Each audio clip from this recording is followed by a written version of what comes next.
खुद से जीतने और खुद से सीखने वालों को मेरा सलाम। नमस्कार, स्वागत है इतवारी मोटिवेशन के इस नए प्रोग्राम सीख बाय बुक में।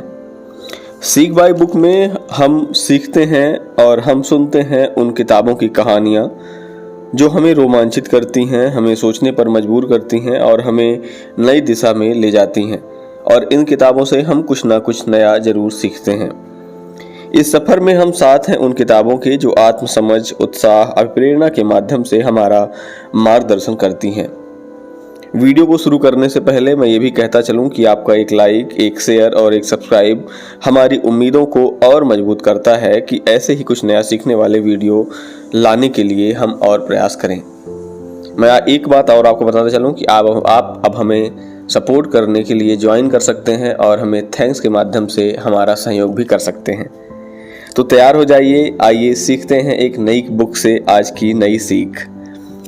तो आज की किताब है जिसका नाम है big magic. Big magic book की लेखिका हैं एलिजाबेथ गिलबर्ट। एलिजाबेथ गिलबर्ट की ये जो बुक है बिग मैजिक, वह अपने अंदर की रचनात्मकता को बाहर लाने पर फोकस करती है। लेखिका एलिजाबेथ कहती हैं कि रचनात्मकता एक दिन की बात नहीं है, यह जीवन जीने का एक तरीका है। साथ ही साथ वह रचनात्मकता को परिभाषित करते हुए कहती हैं कि इंसान और प्रेरणाओं के रहस्य के मध्य का जो रिश्ता होता है, जो हिस्सा होता है, वही रचनात्मकता है। बिग मैजिक बुक को हम 3 से 4 पार्ट में डिवाइड करेंगे और हम कोशिश करेंगे कि कम से कम समय में आपको कुछ अच्छा इस किताब के सारांश के रूप में हम आपको दे सकें। और अंत में हम जानेंगे एक सीक्रेट ट्रिक जो इस बुक के माध्यम से मुझे मिली। तो आइए शुरू करते हैं सबसे पहले बुक का वो पार्ट जिससे हम कुछ सीखेंगे। तो सबसे पहला बिंदु है रचनात्मक जीवन की चाह। लेखिका कहती हैं कि हर व्यक्ति के अंदर एक ना एक खजाना छुपा हुआ है जिसे खोजने और बाहर लाने के लिए रचनात्मक जीवन जरूरी है। कोई भी वह काम जिससे आपकी रुचि है, जिस कार्य में आपकी रुचि है, लेकिन आप उसे समय की कमी की वजह से नहीं कर पा रहे हैं, तो आज ही उस रचनात्मकता के लिए समय निकालिए, उसे करिए और इससे आपकी लाइफ में, आपके जीवन में चमत्कारिक बदलाव देखने को मिलेंगे। कोई भी काम आपको ऐसा लगता है कि इस काम से आपकी रचनात्मकता, आपकी क्रिएटिविटी, आपकी बुद्धिमत्ता में वृद्धि होती है, तो उसके लिए समय निकालिए।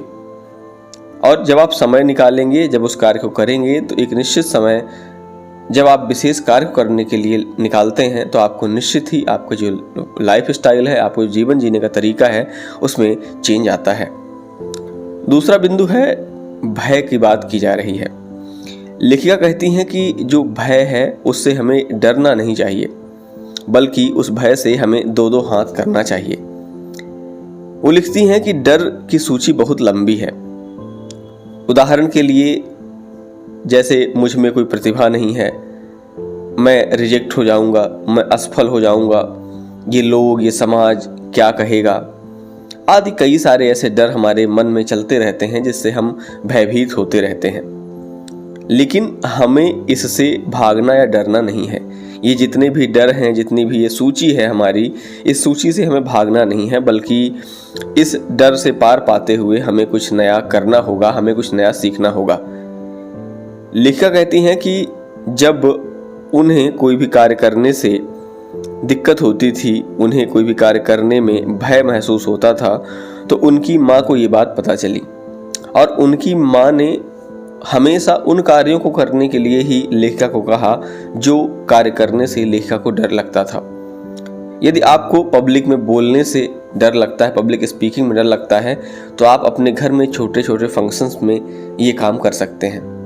इस प्रकार क्या होगा कि आप धीरे धीरे जो स्टेज फोबिया होता है उससे आप दूर हटेंगे और निश्चित रूप से आप एक अच्छे पब्लिक स्पीकर बन पाएंगे। तीसरी बात कहती हैं कि आइडिया। किताब का तीसरा बिंदु होता है जिसमें आइडिया की बात लेखिका कहती हैं और लेखिका का कहना है कि आइडिया का कोई भौतिक रूप, रंग, आकार नहीं होता है। आइडिया पूर्णतः जादू की भांति होता है। यदि आपने कोई आइडिया सोचा तो आप तुरंत ही ऊर्जावान हो जाते हैं, लेकिन यदि आप अपने इस आइडिया को केवल मन में रहने देते हैं, बाहर नहीं लाते हैं, अप्लाई नहीं करते हैं, तो आप निश्चित रूप से डिमोटिवेट हो जाते हैं। उदाहरण के लिए मैं सिंपल उदाहरण लेता हूँ कि हम किसी भी प्रतियोगी परीक्षा की तैयारी करते हैं, कोई भी लक्ष्य हम तय करते हैं, बड़े इन्वेस्टर बनना चाहते हैं, बड़े बिजनेसमैन बनना चाहते हैं, बड़े यूट्यूबर बनना चाहते हैं।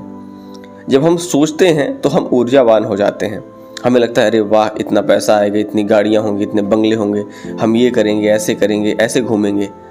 लेकिन तब तक आप ऊर्जावान रहते हैं, लेकिन जैसे ही आपको लगता है कि अरे नहीं हो पाएगा, तो आप क्या करते हैं, आप तुरंत डिमोटिवेट हो जाते हैं कि अरे कहाँ हो पाएगा, इतनी अभी इनकम नहीं है, इतना सोर्स नहीं है मेरे पास, इतना सेटअप जमाने के लिए पैसे नहीं है मेरे पास, मैं कैसे कर पाऊँगा।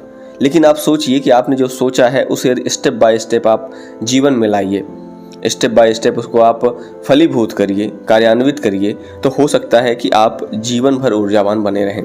तो लेखक का कहना है कि आप कोई भी आइडिया सोचते हैं वह आइडिया अच्छा होना चाहिए, उसमें स्टेप बाय स्टेप प्रोसेस की बात होनी चाहिए, उसमें प्रगति की बात होनी चाहिए। चौथा बिंदु इस किताब से मुझे जो लगा वो लगा कि उत्सुकता की बात। लेखिका ने किताब में जो जोर दिया है रचनात्मकता को बनाए रखने के लिए, उन्होंने उत्सुकता को मुख्य बिंदु माना है। वो कहती हैं कि जब भी आप कोई आइडिया सोचें तो तुरंत ही उसे नकारें नहीं, क्योंकि यदि आप ऐसा करेंगे तो आप निश्चिंत हो जाते हैं और कोई भी दबाव या उत्सुकता आप में नहीं रहती है। लेकिन यदि आप आइडिया को हाँ कहते हैं, मतलब जो भी आपने सोचा यदि उसे आप अप्लाई करते हैं, तो फिर आप एक्टिव हो जाते हैं और उसे पूरा करने की दिशा में काम करते हैं। और यही आइडिया आपकी रचनात्मकता के सहारे आपकी ज़िंदगी को सुखमय व आनंदित बनाता है। जब भी हम कुछ सोचें तो तुरंत ही उसे के प्रति हम नेगेटिव ना हो, हम कोशिश करें कि जो भी हम सोच रहे हैं उस पर हम काम करें। जब आप काम करने की बात पे आएंगे तो हो सकता है आप कुछ ना कुछ क्रिएटिव करें, आप छोटे स्तर से चीज़ों को शुरू कर सकते हैं। और जब आप धीरे धीरे छोटे स्तर शुरू करेंगे तो बढ़ते बढ़ते बढ़ते आप एक दिन आपने जो सोचा था उस तक आप पहुंच पाएंगे।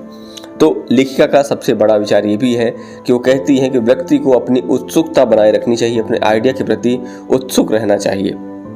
तो ये कुछ 4 पॉइंट मुझे लगे कि ये 4 बिंदुओं में मैं किताब को समराइज कर सकता हूँ, किताब को आप तक किताब को मैं पहुँचा सकता हूँ। तो पहला बिंदु क्या था, सारांश में यदि हम देखें तो पहला बिंदु था कि हमें रचनात्मक जीवन की चाह होनी चाहिए और अपनी रचनात्मकता के लिए हमें समय जरूर निकालना चाहिए।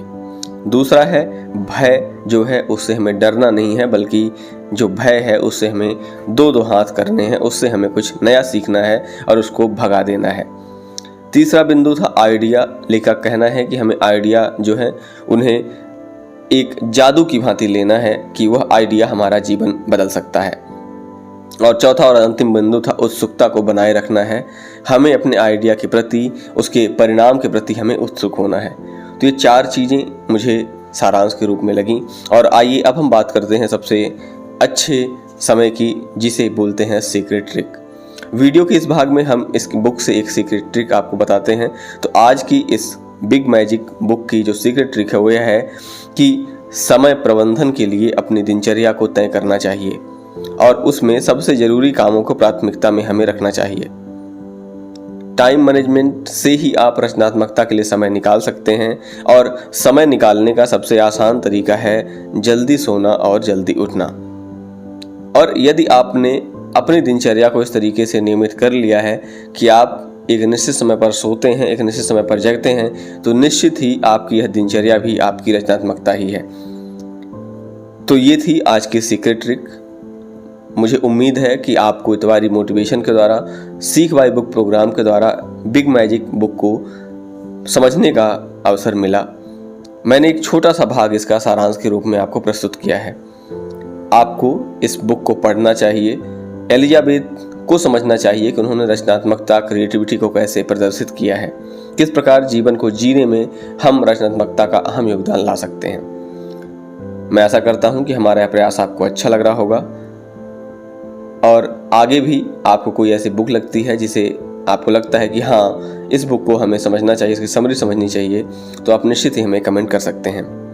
तो चलिए, अच्छा है, आज के इतवारी में, आज के सीख बाय बुक में हमने देखी big magic book Elizabeth Gilbert की।